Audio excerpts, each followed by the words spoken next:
All right, thanks for joining me. We're down here at ES Audio Studios in Burbank, California. I'm alone here, Studio A tonight.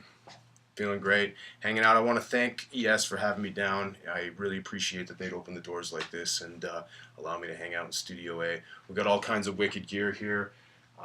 Everything from your most up-to-date Pro Tools to horizontal mod, Neve 1081s. We got the 1176. We have an Avalon VT737. We got APIs.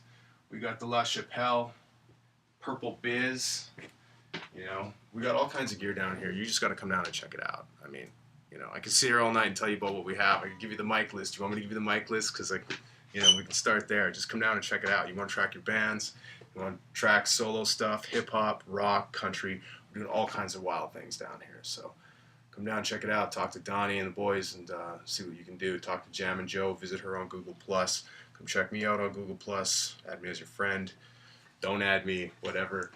Let's talk about today's lesson. Today's lesson is very straightforward. Basically, giving you a G major chord. And essentially what I'm going to show you here is a 3-note per string sequence that you can play over this chord.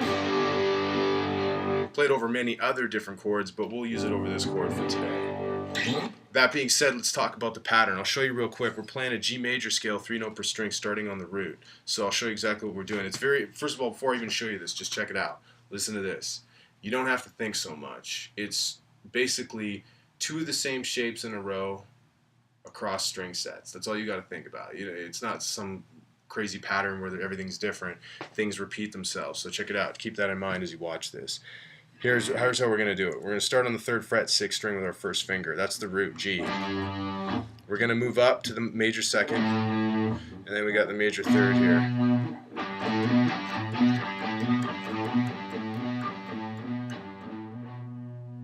Okay, same thing on the next string, same fingers. My pick is doing the same thing, down, up, down, down, up, down. Down, up, down, up, down, up, down, up, down, up, down, up, down, up, down, up, down, up.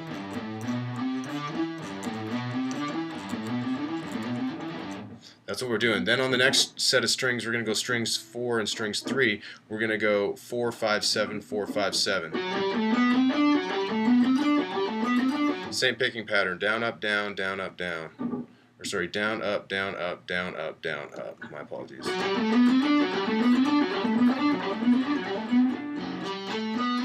Same thing on the next set of strings, but it's going to be 5, 7, 8, 5, 7, 8.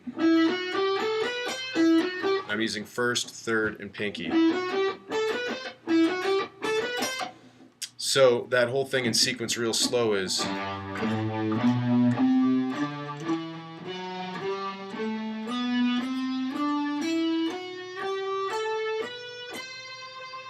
coming back.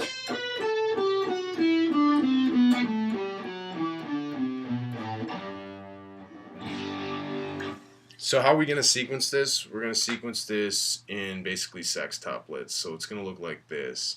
It's really great at alternate picking exercise, and it sounds really cool too.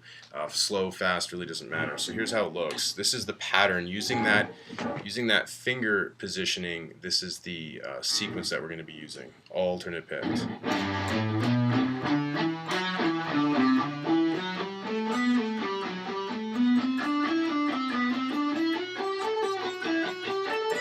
We're going to end up here on D.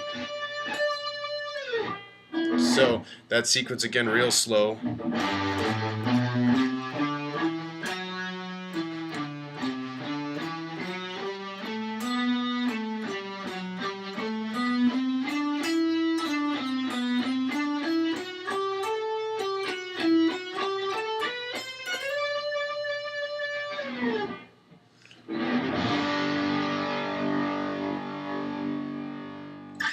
Let's look at that one more time.